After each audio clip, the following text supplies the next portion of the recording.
የምድር ነገስታት ጧት አናግረናቸው 6 ሰዓት መልሶ ቢቸግረን ማግኘት አንችልም። ምናልባት እንደገና 40 ቀን ልንጠብቅ እንችላለን። 6 ሰዓት አናግረን 9 ሰዓት ማናገር አንችልም። ሌሊት ቢቸግረን ሌሊት ከቢሯቸው ብንሄድ ወንጀለኛ ተብለን ልንታሰርም እንችላለን። እግዚአብሔር ግን ማለዳም ይሰማል፣ ማታም ይሰማል፣ ጧትም ይሰማል፣ ቀንም ይሰማል፣ ያለ ጊዜ ይሰማል፣ ያለ ወረፋ ይሰማል፣ ሳይመርጥ ይሰማል።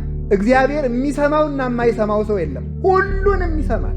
ጸሎት ማለት ከእግዚአብሔር ጋር መነጋገር ማለት ነው። ስንጸልይ ፊት ለፊታችን እግዚአብሔር አለ። እግዚአብሔርን እያነጋገርን ነው። አምላኬ አምላኬ ለምን ተውከኝ ስለው ፊት ለፊት አድርጌ እያናገርኩት። አንድ ሰው ጸሎት የሚያቋርጥበት ምክንያት ጸሎት የሚሰለቸው ወይም ጸሎቱን እያቆራረጠ የሚጸልየው ለምንድን ነው ካላችሁኝ፣ ከማን ጋር እንደሚነጋገር ስለማያውቅ ነው። ጸሎት ስናቋርጥ አጥር የሌለው ግቢ፣ በር ያልተዘጋለት ቤት እንሆናለን። ሰይጣን እንደፈለገ ከሰው ቤት ገብቶ ጸጋ ለመዝረፍ ይመቸዋል ማለት። ገዳም ሄዳችሁ በሰነበታችሁ ሰሞን፣ መንፈሳዊ ጉዞ ባደረጋችሁ ሰሞን፣ መንፈሳዊ ቦታዎች በሄዳችሁ ሰሞን ዓለም ላይ ሳላችሁ ትሰሩት የነበረ ኃጢአት ይቋረጣል። ከዚያ በኋላ ስትመጡ መልሶ ይዛችኋል። ለምንድን ነው ካላችሁኝ፣ ጸሎት አቋርጠን ስለሚያገኝ። የልማድ ኃጢአት ዋና መነሻው ጸሎት ማቋረጥ። በራስ ምታት የዝሙት ሰይጣን በተለይ የሚመጣበት ራስ መምታት፣ እንቅልፍ ማለት፣ ቅንድብን ማክበድ፣ ከራስ ፀጉር እስከ እግር ጥፍር ያለውን የአካል ክፍል በሙሉ በድንጋይ የተቀጠቀጠ እባብ እስኪመስል ድረስ ድካምን በመልቀቅ ጸሎትን ያስጠላል። ጸሎትን የባለትዳሮች ሁከት ከምንድን ነው የሚመጣው? ጸሎት ከማቋረጥ ነው። አትጸልዩ። ስለማይጸለይ ፍቅሩም ያረጃል፣ ትዳሩም አሮጌ ይሆናል፣ ቤቱም ይቀዘቅዛል፣ ውሃ ይሆናል፣ ሙቀት ሃይማኖት የለውም፣ ይጠላል። ባልየው ወጥቶ መግባትን ይጠላል፣ ሚስቲቱ የባሏን መምጣት ትጠላለች። ለምን? በሕይወታችን ዘመን ሁሉ ከመከራም የምናመልጠው የያዝነው የሚበረክትልን ጸሎት ያላቋረጥን እንደሆነ ነው። የምንጸልየውን ማወቅ አለብን። የክርስቲያኖች የመጀመሪያ የሕግ ጸሎታቸው ዳዊት፣ አቡነ ዘበሰማያት፣ ውዳሴ ማርያም እነዚህ ናቸው። ከዚያ በኋላ ደግሞ በርታ ሲል ገድለ ቅዱሳን ከቅዱሳን ገድል አንድ ይጨምራል። ሲበረታ ቅዳሴ ማርያም ይጨምራል። ሲበረታ ወንጌለ ዮሐንስ ይጨምራል። ከዚያ በኋላ ጎልጎታ፣ አርጋኖን እያለ ይጨምራል። አሁን ግን ማን እንደፈጠረው የማይታወቅ የጸሎት ጋጋታ ሞልቷል። አሁን እስመ በመዝሙረ ዳዊት ይዘምሩ ሰማያውያን ወምድራውያን፣ በቅዱስ ዳዊት መዝሙር የሰማይ መላእክት እንኳን ሳይቀሩ ይዘምራሉ። ያንን አስትቶ የማናውቀው ጸሎት ነጋዴ እየሰበሰበ ያሳትማል፣ መጸልማል። አሁን ከዛሬ ጀምሮ የምትጸልያቸውን ጸሎች ቁጭ አድርጓቸው። የሕጉን ያዙና ሌላ ትጨምራላችሁ። ስለዚህ የሕጉን ያዙና መዝሙረ ዳዊትና ውዳሴ ማርያም ላለማቋረጥ ለራሳችሁ ቃል ግቡ። ከዛሬ ጀምሮ ነገ ጧት ሁላችሁም መዝሙረ ዳዊት እንድትገዙ ነው። አንዳንድ አባቶች ሰይፈ መለኮት ጥሩ ነው፣ አንዳንድ አባቶች ሰይፈ ሥላሴ ጥሩ ነው ብለዋል። አንዳንድ አባቶች የሚባል ነገር ጸሎት የሚያቋርጥ ሰይጣን አንደኛ ምንድነው? ማስመሸት አንዱ ብልሃቱ ነው። ማስመሸት እዚህ በኋላ ሌሊት ልነሳ ሲሉት ወዴት። አንዱ ደግሞ ምን ማለት ጸሎትን እንደ ዕዳ መቁጠር ነው። እንግዲህ ስንቱን ነው የምደግመው ማለት ነው። ስለዚህ ጆሮአችንን ስለማናሳትፈው ነው በጸሎት ጊዜ ሐሳባችን የሚበተነው። የጠፋ ዕቃ ሁሉ በጸሎት ጊዜ ነው አይደል ትዝ የሚላችሁ የት እንዳለ ማለት። ያልደወላችሁት ስልክ ሁሉ ትዝ ይላችኋል ማለት። ኑሮ ያስጨንቀናል። ማታ ምንድነው የምሆነው? ነገ ምንድነው የምሆነው? ነገ ላይ ተጣልተው እኛም ደግሞ ሆነው የታገር ግን ነው የምኖረው። ሌላው ደግሞ ሰይጣን ምን ይላል? አንተ ኃጢአተኛ ነህና እግዚአብሔር አይሰማህም ሊላችሁ ይችላል። ኃጢአተኛ ስለሆንክ እግዚአብሔር አይሰማህም፣ ግን ይሰማል።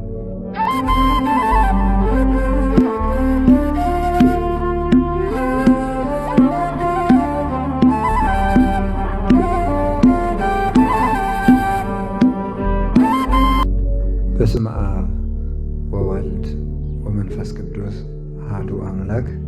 በስመ አብ ወወልድ ወመንፈስ ቅዱስ አሐዱ አምላክ። በስመ አብ ወወልድ ወመንፈስ ቅዱስ አሐዱ አምላክ። በባሕርዩ ሞት በመንግሥቱ ሽረት የሌለበት ቅድመ ዓለም የነበረ ዓለምን የፈጠረ ዓለምን አሳልፎ የሚኖር በቸርነቱ ይህንን ዓለም የሚመግብ ሥጋችንን ለብሶ ያዳነን መድኃኒታችን ኢየሱስ ክርስቶስ በሀብት ስቦ በረድኤት አቅርቦ በዚህ ቅዱስ ቦታ ስለሰበሰበን እስከዚህም ሰዓት ስላደረሰን ስሙ የተመሰገነ ይሁን። እናታችን ቅድስት ድንግል ማርያም ወላዲተ አምላክ የቅድስት ቤተ ክርስቲያናችን ምልክትና ጌጥ ቅዱሳን መላእክት፣ ቅዱሳን ነቢያት፣ ቅዱሳን ሐዋርያት፣ ቅዱሳን ሰማዕታት፣ ደናግል፣ መነኮሳት፣ ሁሉም ቅዱሳን ቅዱስ መስቀሉንም ጨምሮ በረከታቸው ይደርብን። የተከበሩ አባታችን መላከ ገነት ጸጋው ዘገየ የዚህ የደብረ ገነት መድኃኔዓለም ቤተ ክርስቲያን አስተዳዳሪ፣ የተከበራችሁ ሊቃውንተ ቤተ ክርስቲያን፣ መምህራን፣ ካህናት፣ ዲያቆናት፣ የእግዚአብሔር ቤተሰቦች ሁላችሁ አንድ አምላክ በሚሆን በአብ በወልድ በመንፈስ ቅዱስ ስም እንደምን አደራችሁ? እንደምን ሰነበታችሁ? እንደምን ቆያችሁ? በቸርነቱ የጠበቀን ፈጣሪያችን እግዚአብሔር ስሙ የተመሰገነ ይሁን።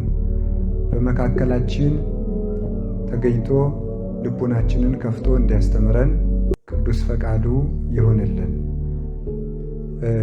እንግዲህ እንደ እግዚአብሔር ፈቃድ ዛሬ በቅዱስ ወንጌል ላይ የተነበበልንን ምንባብ ተምረን እንሄዳለን ማለት ነው። አንድ የምናውቀው እናንተም የምታውቁት ሁላችንም ልናውቀው የሚገባንም አንድ ስርዓት አለ። ቅዳሜ ማታ ዛሬ አልሆን ብሎ ከመከራ ብዛት የተነሳ ብዙ እየተረሱ የመጡ ስርዓቶች አሉ። ቅዳሜ ማታ ከቀኑ 11 ሰዓት ጀምሮ ቤተ ክርስቲያን ይከፈታል። ምዕመናን ቤተ ክርስቲያን መጥተው ያድራሉ። ቅዳሴ ያስቀድሳሉ። በቅዳሴ ላይ የተነበበው ወንጌል ቢኖር ጳጳስ ባይኖር ከአባቶች አንዱ ተርጉሞ በቅዳሴ ላይ የተነበበውን ወንጌል በማለዳ ተርጉሞ ለምዕመናን አሰምቷቸው ከቤተ ክርስቲያን የሚወጡት ከዚህ በኋላ ነው። ይሄ የዕለት ምግብ የሚባለው ይሄ ነው። ይህንን ሳይሰሙ መሄድ ደዌ ካገኘው ሰው በስተቀር የተወገዘ ነው። ዛሬ የኔን ስብከት እንድትሰሙኝ ብዬ አይደለም። እኔ 3 ሰው የሚሰማኝ ችግር የለውም እንድትቆዩ በሚል ሰበብ የተናገርኩት እንዳያስመስል ሰይጣን ማለት ነው። ስለዚህ በየትኛውም ጊዜ ተአምረ ማርያም አክብራችሁ እንደምትሰሙ ወንጌልን አክብራችሁ ሰምታችሁ ሳትጨርሱ መውጣት አይገባም። ይህንን እንድናስበው ነው። የቅድስት ቤተ ክርስቲያን አምላክ የተነበበውን ለዕለቱ የመደበልንን የነፍስ ምግብ አበው በግጻው የሰሩትን ካህኑ በቅዳሴ ጊዜ ያነባዋል፣ መምህራን ወጥተው ይተረጉሙታል ማለት ነው። ስለዚህ እንዲያውም ድካም እንዳይኖር ቆሞ በማስቀደስ ጊዜ እንዳትቸገሩ ተብሎ ነው እንጂ አሁን የምንሰብከውን ወንጌል የሚሰበከው ወንጌል እንደተነበበ ቅዳሴ ላይ ነው። ቅዳሴ ላይ ወንጌሉ ሙሉ ተተርጉሞ እስከሚያልቅ ድረስ ምዕመናን ቆመው ያስቀድሳሉ። ግን በደዌ በእርግና በሽምግልና ያሉ አባቶች እናቶች እንዳይደክሙ ተብሎ ውጭ ላይ የሚሰበከው በዚህ ምክንያት ነው እና በዕለተ ሰንበት የትንሣኤ ምልክት የመንግሥተ ሰማያት ምልክት የሆነች ዕለት ስለሆነች በዚህ ቀን ቃሉን እንሰማለን ማለት ነው። አሁን እግዚአብሔርን የምንሰማበት ጊዜ ነው። የሚያስተምር እግዚአብሔር ስለሆነ እግዚአብሔር ይናገራል፣ ሰው ይሰማል።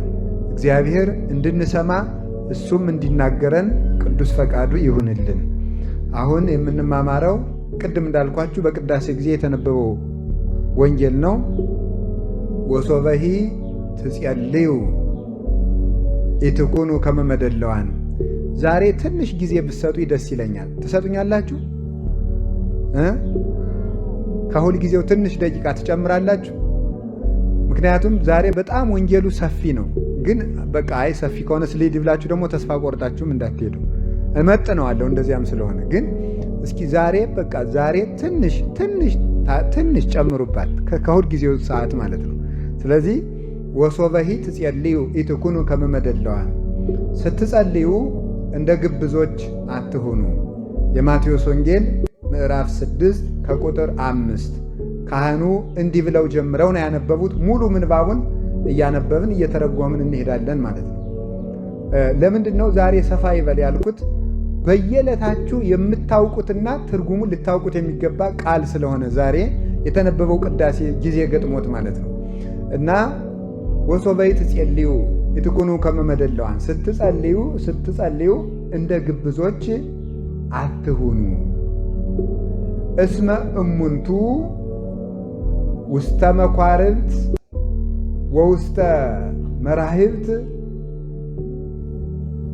ያፈቅሩ ቀዊመ ከመ ያስተርእዩ ለሰብ። እነርሱ ሰው እንዲያያቸው፣ ሰው እንዲመለከታቸው በየአደባባዩ፣ በየማዕዝኑ፣ በየመንገዱ ቆመው መጸለይ ይወዳሉና ስትጸልዩ እንደ ግብዞች አትሁኑ ይላል። ይህ ምዕራፍ 3 አንቀጽ ነው ያለው። ምዕራፍ 6 ማቴዎስ ወንጌል ምዕራፍ 6 3 አንቀጽ አለው። ወይም ሶስት ምኖችን የያዘ ነው። ስለ ምኖችን፣ ምንነቶችን፣ 3 ጉዳዮችን የያዘ ነው። አንቀጸ ጸሎት፣ አንቀጸ ምጽዋት፣ አንቀጸ ጾም። አንቀጸ ጸሎት፣ አንቀጸ ምጽዋት፣ አንቀጸ ጾም 3 ጉዳዮችን ይዟል። ጌታችን መድኃኒታችን ኢየሱስ ክርስቶስ በቆሮንቶስ በረሃ ምድረ በዳ ሲጾም 40 ቀንና 40 ሌሊት ሲጾም በ3 የኃጢአት ራሶች ተፈትኖ ነበረ። በምን? በስስት፣ በፍቅረ ነዋይ ወይም ገንዘብን በመውደድና በትዕቢት ሰይጣን የፈተነው ማለት ነው። ገንዘብን በመውደድ ፈተና፣ በትዕቢት ፈተናና በስስት ፈተና ፈትኖት ነበረ። በኋላ ጌታ ደግሞ ዲያብሎስን አሸንፎ ከመጣ በኋላ ለሕዝቡ እነዚህን 3 የኃጢአት ራሶች የሚሸነፉባቸውን 3 የሥነ ምግባር ራሶች የሚባሉትን ደግሞ አስተማረ። 3ቱ የሥነ ምግባር ራሶች የሚባሉት ምንድን ናቸው ከተባለ ጸሎት፣ ምጽዋትና ጾም ናቸው። የሚጾም ሰው ስስት ይጠፋለታል። የሚመጸውት ሰው ደግሞ የገንዘብ ፍቅር ይጠፋለታል። የሚጸልይ ሰው ደግሞ ትዕቢት ይጠፋለታል። 3ቱን ኃጢአቶች ያሸነፈ ሰው ደግሞ በዓለም ላይ ማንኛውም ኃጢአት ሊቃወመው አይችልም። የኃጢአት ሁሉ ስሮች እነዚህ ናቸው። ገንዘብ የሚወድ ሰው፣ የሚሳሳ ሰው ገንዘብ ይወዳል። ገንዘብ የሚወድ ሰው ደግሞ ትዕቢተኛ ይሆናል። ትዕቢተኛ ሰው ደግሞ በእግዚአብሔር የተጠላ ነው። ስለዚህ እነዚህ ሶስቱን አንድ ሰው በሕይወት ዘመኑ ሁሉ መጥላት ያለበት እነዚህ ነው። እነዚህን ተቃውሞ ካሸነፈ ሌሎችን ማሸነፍ ይቻላል። ስለዚህ እነዚህ የሥነ ምግባር ራሶች ይባላል። አሁን ዛሬ ከ3ቱ የምንማረው ምኑን ነው ካላችሁ ጸሎትን ነው። ዛሬ የምንማማረው ጸሎትን ነው። ጸሎትን ከነ ስርዓቱ ጌታችን መድኃኒታችን ኢየሱስ ክርስቶስ አስተምሮናል። ጸሎት ማለት ስለ ትርጉሙ ልንገራችሁና አሁን ይሄ እንዴት እንደምንጸልይ ነው። ጸሎትን መደበኛ አድርጎ ጌታ ግን እንዴት እንደምንጸልይ ነው የነገረን። መጀመሪያ ስለ ጸሎት ትንሽ ልንገራችሁ። ጸሎት ብሂል ተናግሮ ምስለ እግዚአብሔር። ጸሎት ማለት ከእግዚአብሔር ጋር መነጋገር ማለት ነው። ጸሎት ማለት ከእግዚአብሔር ጋር መነጋገር ማለት ነው። ከእግዚአብሔር ጋር መነጋገር። ሰው ሲጸልይ ከእግዚአብሔር ጋር ይነጋገራል። ስንጸልይ ፊት ለፊታችን እግዚአብሔር አለ። እግዚአብሔርን እያነጋገርን ነው። አምላኬ አምላኬ ለምን ታደገኒ፣ አምላኬ አምላኬ ለምን ተውከኝ ስለው ፊት ለፊት አድርጌ እያናገርኩት ነው። አንድ ሰው ጸሎት የሚያቋርጥበት ምክንያት ጸሎት የሚሰለቸው ወይም ጸሎቱን እያቆራረጠ የሚጸልየው ለምንድን ነው ካላችሁኝ ከማን ጋር እንደሚነጋገር ስለማያውቅ ነው። ሁላችሁም እንደምታስቡት አንድ የምንወደውና የምናከብረው ትልቅ ሰው በሰውኛው ትልቅ የተባለ ሰው እኛን ለማነጋገር ቀጠሮ ቢይዝልን ያንን ሰው ለማነጋገር ከተያዘልን ቀጠሮ የተነሳ እንቅልፍ አልወስደን ብሎ ያድራል። ጸሎት ግን እግዚአብሔርን ያህል ንጉሥ ሰራዊተ መላእክት እያመሰገኑት፣ ቅዱሳን አባቶች እያመሰገኑት ለእኛ ለአንድ መናኛና የተናቅን ፍጡሮች ቀጠሮ ይዞ ሊሰማን ይጠብቃል። ያንን ንቀን ነው የምንቀረው ማለት ነው። እግዚአብሔር አሁን ለምሳሌ ስንት ቀን ያመላለሰን የአንድ የቀበሌ ጽሕፈት ቤት ኃላፊ ወይም የመዘጋጃ ሰራተኛ ሰኞ ቢገኝልን እንዴት ደስ ይለናል። ለፍቼ እኮ ዛሬ ተሳካልኝ እንላለን። ያገኘነው ሰውዬ የምድር ደብዳቤ የሚጽፍ ሰው ነው ያናገረን። ከዚያ ከፍ ብለን ከንቲባውን ብናናገርስ፣ ከፍ ብለን የዞኑን ዋና አስተዳዳሪ ብናናገርስ፣ ከፍ ብለን የክልሉን ፕሬዝዳንት ብናናገርስ፣ ከፍ ብለን የሀገሪቱን ጠቅላይ ሚኒስትር ብናናግር እንደ ትልቅ ዕድለኛነት እናወራዋለን። ፎቶ ተነስተን ፎቶአችን እናስቀምጣለን በትልቅ ይሄ ከጠቅላይ ሚኒስትሩ ጋር የሆነ ጊዜ ምሳ በልቼ ብሎ ሰው ይናገራል። እግዚአብሔር ግን በየቀኑ ያለ ደጅ ጽናት ይገኛል። በየቀኑ እግዚአብሔርን ማናገር ይቻላል። በየቀኑ ብቻ አይደለም፣ በየሰዓቱ። የምድር ነገሥታት ጠዋት አናግረናቸው 6 ሰዓት መልሶ ቢቸግረን ማግኘት አንችልም። ምናልባት እንደገና 40 ቀን ልንጠብቅ እንችላለን። 6 ሰዓት አናግረን 9 ሰዓት ማናገር አንችልም። 9 ሰዓት አናግረን 11 ሰዓት አይደግሙልንም። 11 ሰዓት አናግረን 1 ሰዓት አይደግሙልንም። ሌሊት ቢቸግረን አይደግሙልንም። አናገኛቸውም ሁሉ ብንጠራቸው ሌሊት ከቢሮአቸው ብንሄድ ወንጀለኛ ተብለን ልንታሰርም እንችላለን። እግዚአብሔር ግን ማለዳም ይሰማል፣ ማታም ይሰማል፣ ጧትም ይሰማል፣ ቀንም ይሰማል፣ ያለ ጊዜ ይሰማል፣ ያለ ወረፋ ይሰማል፣ ሳይመርጥ ይሰማል። እግዚአብሔር የሚሰማውና የማይሰማው ሰው የለም። ሁሉንም ይሰማል። ሁሉንም ወረፋ ሳያስጠብቅ ያለ ጊዜ ፈረቃ እግዚአብሔር ሁሉንም ያዳምጣል። ጸሎት ማለት እግዚአብሔርን ማናገር ነው። እንደ ጸሎት ማቋረጥ ያለ ሞኝነት የለም። እንዴት ሰው እግዚአብሔርን ያህል ንጉሥ አናግረኝ ብሎ እየጠበቀው እንዴት ያን አቋርጦ ይውላል? እና የእግዚአብሔር ቤተሰቦች እኔ ዛሬ በእግዚአብሔር ስም የምማልዳችሁ በእውነት ምንድን ነው ካላችሁኝ፣ ጸሎት እንዳታቋርጡ። ትልቅ ነገር በእውነቱ ማለት ነው። እናት የልጇን ንግግር ከምትጠብቀው በላይ እግዚአብሔር እኛን በማለዳና በመታ ጸሎት እኛን ለማዳመጥ ደስ ብሎት ይጠብቀናል። ማለዳ እግዚአብሔር እኛን ይጠብቃል። ተነስተን እንድንጠራው አባታችን ሆይ እንድንለው። ይሄ ነው ጸሎት። የምግባራት ሁሉ እናት ናት። የጦርነት ሁሉ መጀመሪያ ናት ጸሎት። ዲያብሎስ እንደ ጸሎት አድርጎ የሚጠላው ስነ ምግባር የለም። ጾም ሊሆን ይችላል፣ ስግደት ሊሆን ይችላል፣ ምጽዋት ሊሆን ይችላል፣ ቸርነት ሊሆን ይችላል፣ የዋሃት ሊሆን ይችላል፣ በጎነት ሊሆን ይችላል፣ ገርነት ሊሆን ይችላል፣ ፍቅር ሊሆን ይችላል፣ ሰላም ሊሆን ይችላል፣ መጠወተርስ ሊሆን ይችላል፣ ሰማዕትነት ሊሆን ይችላል፣ ምንኩስና ሊሆን ይችላል፣ ማስቀደስ ሊሆን ይችላል። ሁሉም ነገር ይሁን ሰይጣን እንደ ጸሎት አድርጎ የሚጠላው ምግባር ጥሩ ስራ የለም። ለምን ሲባል ከእግዚአብሔር እያስፈቀድ ስለሆነ ማለት ነው። አልቦ ግብር ዘያፈቅር ሰይጣን ከመአይድጎ ጸሎት ሰይጣን እንደ ጸሎት ማስቋረጥ አድርጎ የሚወደው በጎ ስራ የለም ይላል። ሰይጣን በጣም ትልቁ የሚወደው ስራ ምንድነው? ጸሎት ማቋረጥ ነው።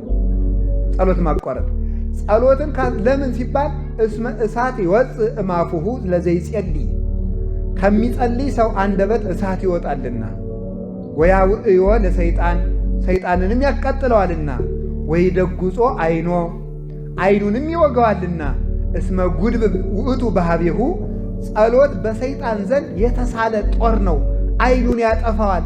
ስለዚህ ሰይጣን ጸሎትን አይወድም። ወበይንተዝ ተመልከቱ ያከብድ፣ ይሄ ቅንድብን አክብዶ እንቅልፍ ያሰኛል። ጸሎቱን ያስቋርጠዋል። የሚያቋርጥበት ልዩ ልዩ መንገዶች ነው ያሉት።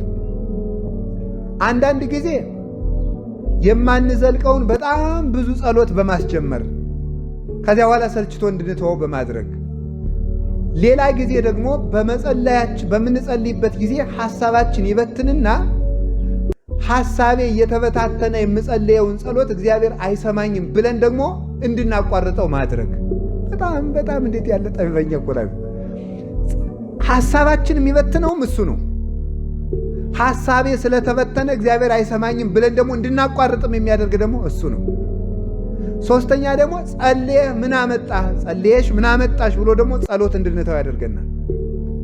ይህን ያህል ጸለይክ፣ እግዚአብሔር እኮ አንተን አይወድህም፣ ጥያቄህን ቢወድህ ኑሮ ይመልስልህ ነበረ ብሎ ደግሞ ጸሎትን እንድናቋርጠው ደግሞ ያደርጋል። ለምንድን ነው ካላችሁኝ፣ ጸሎት የሕይወታችን አጥር ነው።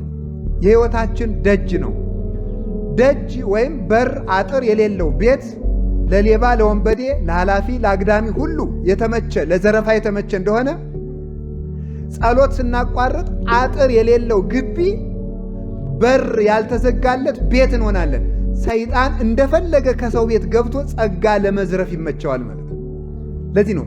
ለዚህ ነው ብዙ ሰዎች እዩ ደጋግማችሁ ገዳም ሂዳችሁ በሰነበታችሁ ሰሞን፣ መንፈሳዊ ጉዞ ባደረጋችሁ ሰሞን፣ መንፈሳዊ ቦታዎች በሄዳችሁ ሰሞን ዓለም ላይ ሳላችሁ ትሰሩት የነበረ ኃጢአት ይቋረጣል። ከዚያ በኋላ ስትመጡ መልሶ ይይዛችኋል። ለምንድን ነው ካላችሁኝ፣ ጸሎት አቋርጠን ስለሚያገኘን ነው።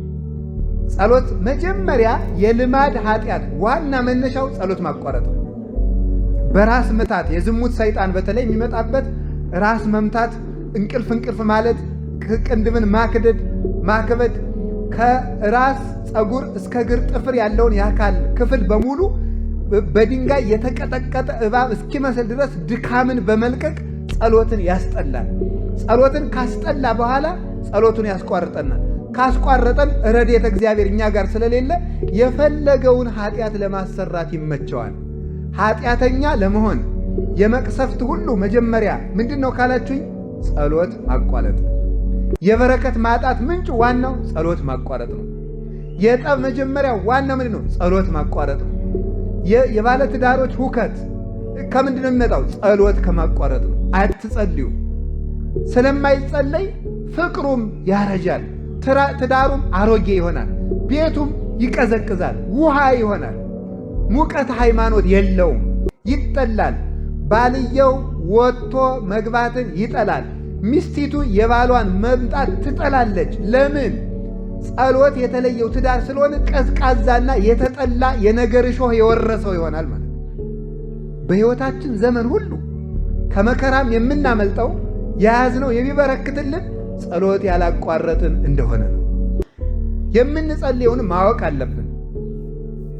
እንግዲህ በሕግ የተፈቀደው ዳዊት አቡነ ዘበሰማያት ነው።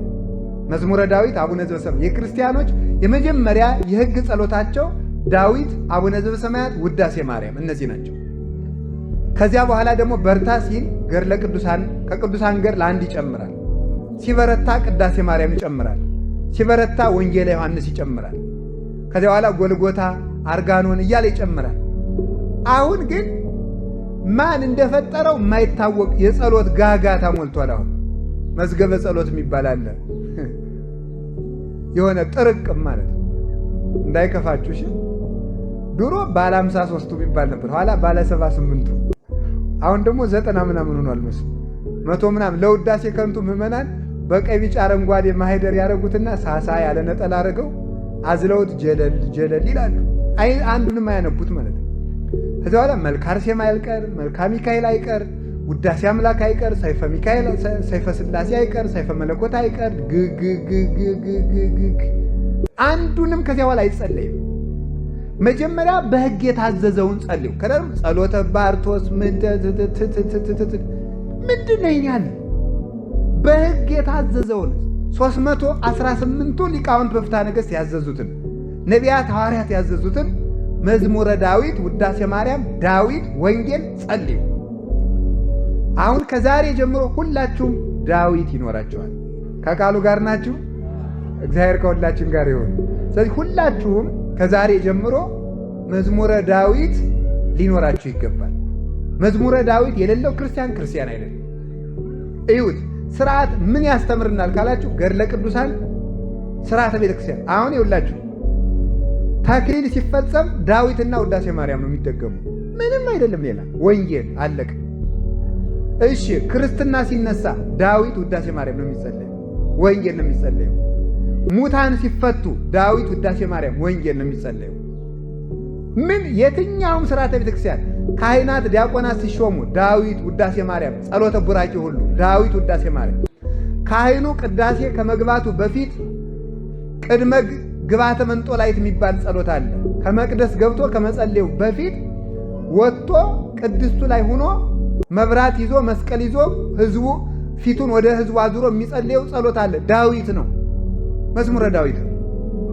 በየትኛውም ጉዳይ የሚጸልየው ምንድን ነው ካላችሁኝ፣ መዝሙረ ዳዊት ነው።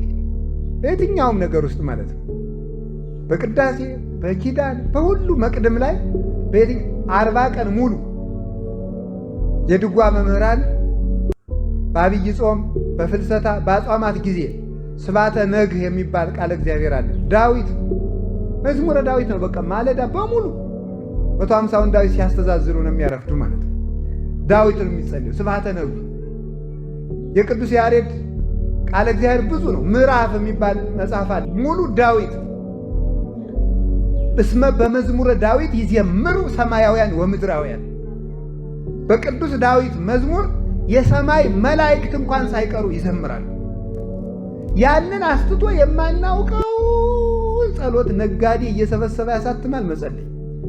አሁን ደግሞ በየከተማው ምን ይላል? ይሄ ሌሊት ለሚያንቀጣቅጣችሁ፣ ለሚያስፈራራችሁ፣ ሕፃናትን ሽንት ለሚያሸናባችሁ ጥሩውን ፈቱን መድኃኒት ነው እያያዛችሁ መጽሐፉን 20 ብር ነው ይላል። እውነት መስሏችሁ እናንተ ትገዛላችሁ። ዳዊታችሁን ድገሙ ዝም ብላችሁ።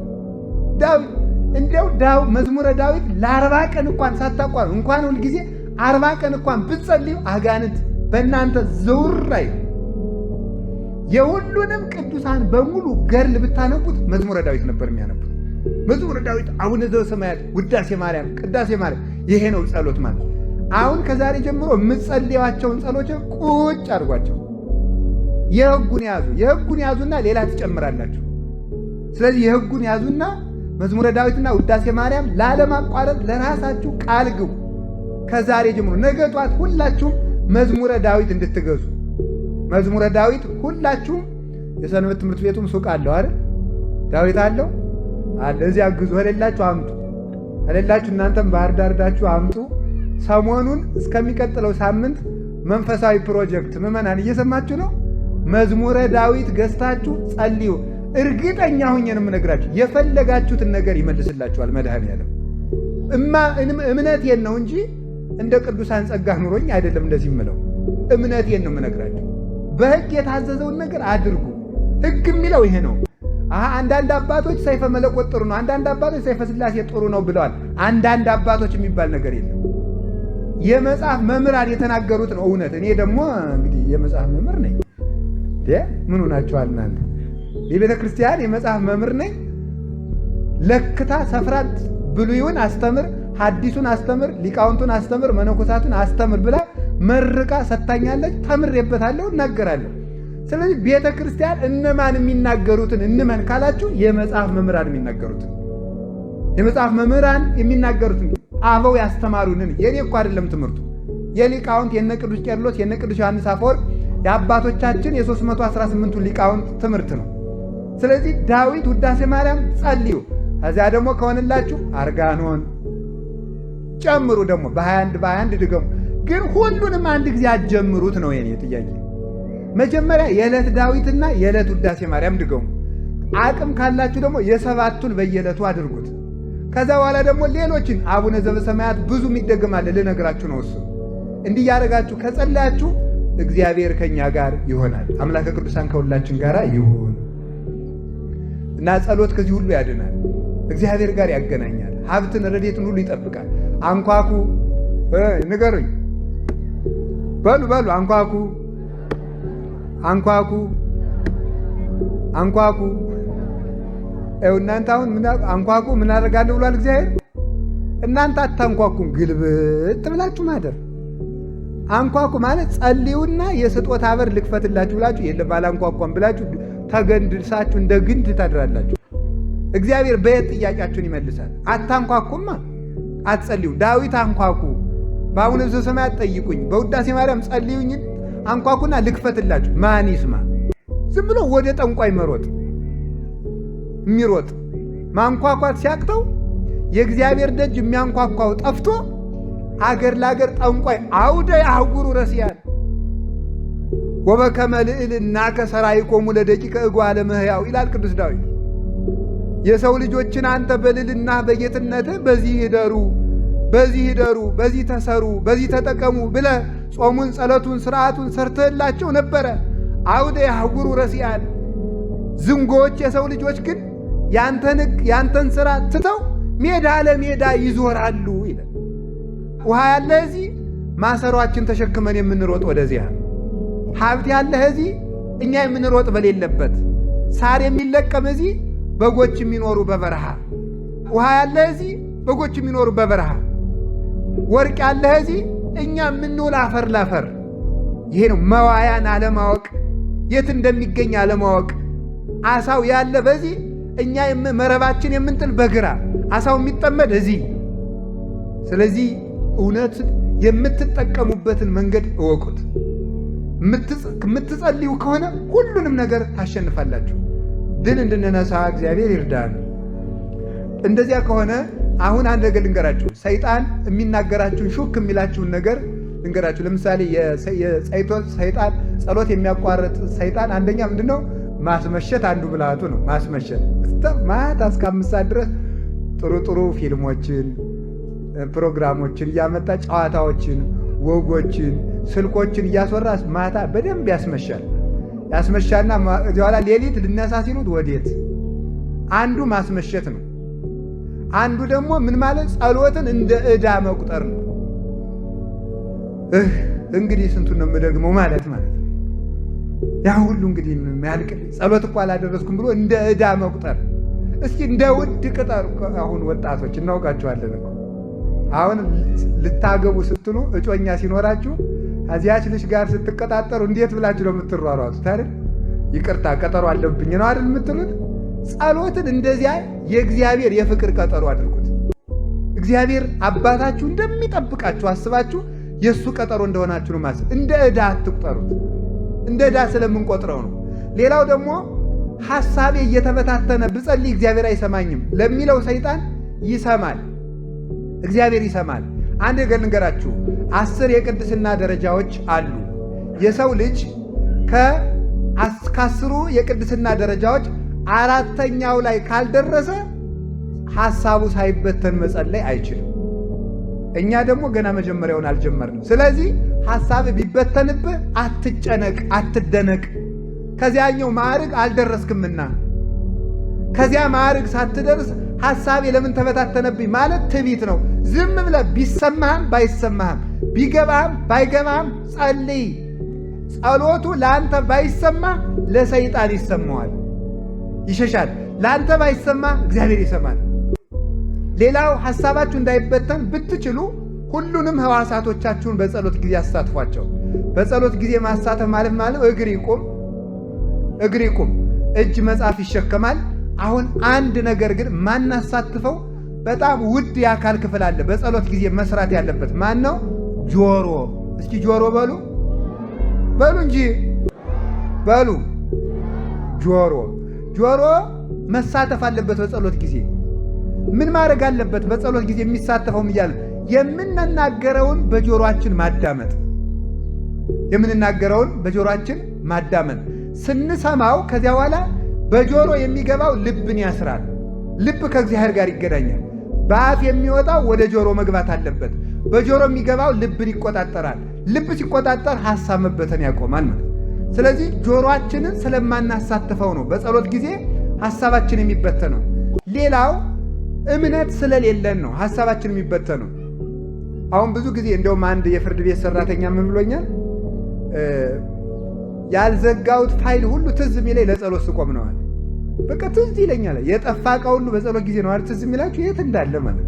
ያልደወላችሁት ስልክ ሁሉ ትዝ ይላችኋል ማለት። ኑሮ ያስጨንቀናል። ማታ ምንድነው የምሆነው? ነገ ምንድነው የምሆነው? ነገ ላይ ተጣልተው እኛም ደግሞ ሆነው የታገር ነው የምኖረው? ምን አይነት ቤት ውስጥ ነው የምኖረው? ይሄ ሁሉ ያስጨንቀናል። እሱ ስለ እናንተ ያስባልና የሚያስጨንቃችሁን ነገር ሁሉ በእግዚአብሔር ላይ ጣሉት ብሏል ቅዱስ ጴጥሮስ። ስለዚህ እግዚአብሔር ያውቃል ብላችሁ እኔ ስለ ዛሬ እንጂ ስለ ነገ የሚያገባኝ ነገር የለም፣ እግዚአብሔር ያውቃል፣ እኔ ድርሻዬን እሰራለሁ። አንድ ገበሬ ነበረ እና ምን አሉ ይባላል እኒያ ገበሬ ሰውዬ ዝናብ እስከ ሰኔ ግማሽ በላይ ቆይቶ ነበረ እና ሲቆይ ሰውየው ዝም ብለው ዘር ይሰራሉ። ኧረ ተው እባክህን፣ ኧረ ተው አንተ ሰውዬ ቢያንስ እንኳን ዘሩ ለልጆች ቢበሉት ምን አለ ሲባል ምን ብለው መለሱ መሰላችሁ? እግዚአብሔር ዝራ እንጂ ውሃ ቅዳ አላለኝም ብለዋል። እስኪ በሉ እግዚአብሔር ዝራ እንጂ በሉ። ምን አላለኝም አሉ ዋቃለ። እኒያ ሰውዬ ብቻ በዚያ ችግር ዘመን ጉድ የሆነ አዝመራ አገኙ ይባላል። በእውነቱ ማለት ነው እኒያ ሰውዬ ብቻ ማለት ነው። እኛ ድርሻችን እንስራ። የማን ድርሻ ነው? ሌላው እግዚአብሔር ድርሻ ነው። ባልና ሚስት ተጋብተው የተፈጥሮ ግዳሻቸውን ይፈጽማሉ። ጽንስን አርግቶ አካል ማድረግ የማን ድርሻ ነው? የእግዚአብሔር ድርሻ ነው። የእግዚአብሔር ድርሻ ነው። ስለዚህ እናንተ ጸልዩ፣ ስራ ሳትፈቱ ስሩ፣ የአቅማችሁን ነገር ሰርታችሁ ብሉ። ቀሪውን ለነገ እግዚአብሔር ያስባል። ለነገ በመጨነቅ ዛሬን ማባከን የለባችሁም። ተማሪ እንዴት እንደሚያደርግ ታውቃላችሁ? ሰነፍ ተማሪ የአስኮላው ማለት ነው። የእኛ ቤት የለበትም። የእኛ ቤት የጠራ ነው። የአስኮላው ተማሪ ምን ያደርጋል? ተጋድሞ ይከርምና ፋይናል ፈተና ነው የምትሉት፣ ፋይናል ኤግዛም የምትሉት የእናንተ ሲደርስ ምን ያደርጋል መሰላችሁ? ማጥናት ይጀምራል። ማጥናት ይጀምርና ደግሞ የአንድ ገጽ ግማሽ ያጠናና ገጹን ይቆጥረዋል። 1 2 3 4 ይላል። ከሚቆጥር እኮ 2 ቢያጠና ይሻል ነበር አይደለም? ይኸውላችሁ የሚያጠናበትን ጊዜ ገጽ በመቁጠር ያባክነዋል ማለት ነው። ይሄ ነው ሞኝነት ማለት ነው። ስላላጠናቸው ገጾች እየተጨነቀ የሚያጠናቸውን ገጾች ያባክናቸዋል ማለት ነው። ስለ ነገ በመጨነቅ ዛሬን እናባክናለን። ስለ ዛሬ በመጨነቅ አሁንን እናባክናለን። ሰው የሚባለው የዛሬንና የነገን ውሎ ለእግዚአብሔር ሰጥቶ አሁንን በአግባቡ የሚጠቀም ሰው ነው። እግዚአብሔር አሁን ሰርተን እንድናልፍ እግዚአብሔር ይርዳ። ስለዚህ ስትጨነቁ ሐሳባችሁ ይበተናል። ግን ቢበተንም ጸሎታችሁን ግድ የላችሁም፣ አታቋርጡ። ሌላው ደግሞ ሰይጣን ምን ይላል? አንተ ኃጢአተኛ ነህና እግዚአብሔር አይሰማህም ሊላችሁ ይችላል። ኃጢአተኛ ስለሆንክ እግዚአብሔር አይሰማህም፣ ግን ይሰማል። እስኪ አንድ ጥያቄ ልጠይቃችሁ። እናት ሕፃን ልጇ ጭቃ ሲያቦካ በጣም ፊት ታቅፋው የምትኖረው ልጅ መዳህ እምቢ ብሎት ብዙ ጊዜ ቢቆይ ለመዳህ በቅቶ ጭቃ አብክቶ ቢመጣ ምን ታደርገዋለች? ወይም ስኳር ቢደፋ ለዚህ በቃልኝ እዛይ ልጅ ብላ ትሰማዋለች። ችግር እኮ ነው የፈጠረው ልጅ አይደለም። ዕቃ ደፍቷል፣ ግን ለመድፋትም መብቃት ብላ ትስመዋለች። ከዚያ ኋላ አይምሮ ካወቀ በኋላ ሲያጠፋ ነው የሚገረፈው። እስከዚያ ድረስ ግን ጭቃ ተቀብቶ ቢመጣ ጎሽ ጎሽ ጎሽ ተብሎ ይታጠባል ማለት ነው። እኛ ምንም አይነት ኃጢአት ይዘን መተን ብንጸልይ እግዚአብሔር ቸር ነው፣ ደስ ይለዋል። ነገ ከዚያ እናቲቱ እንዲያምትለው እንደምታጥበው ስለምታውቅ ነው። እግዚአብሔር እንደሚያነጻን ያውቃል። ከጸለይን እንደምንድን ያውቃል። ከጀመርን እንደሚያስጨርሰን ያውቃል። ሰይጣን ደግሞ ከጀመርን እንደምንጨርስ ስለሚያውቅ ነው። እንደው ሊቃውንት ምን ይላሉ? በዓለም ላይ ዋና ፈሪ ሰይጣን ነው ይላሉ። ታውቃላችሁ? ይሄን ዋና ፈሪው ማለት ነው። ታውቃላችሁ? ሰይጣን በጣም የመጨረሻ ፈሪ ነው። እኔ ፍርሃቱ የሚደንቀኝ ምንድን ነው? እኛን አለመናቁ። አይገርማችሁ? አሁን እኔን አለመናቁ። አሁን እኔ ራሴ 3 ቀን ደው ሳላቋርጥ ጥሩ ጸሎት ብጸልይ እባብ ይመስልና ይመጣል፣ አይጥ ይሆንና ይመጣል። ኋላ ደግሞ እኔ በጸሎት ላሸንፈው ቆይ እና ደግሞ ጀማሪ ክርስቲያን ጳጳስ ይበልጣል አይደል? አቃጥላለሁ በጸሎት። በስመ አብ ወወልድ ወመንፈስ ቅዱስ አሐዱ አምላክ ይትቀደስ ስምከ ትምጻእ መንግሥትከ ወይኩን ፈቃድከ በከመ በሰማይ ከማሁ በምድር።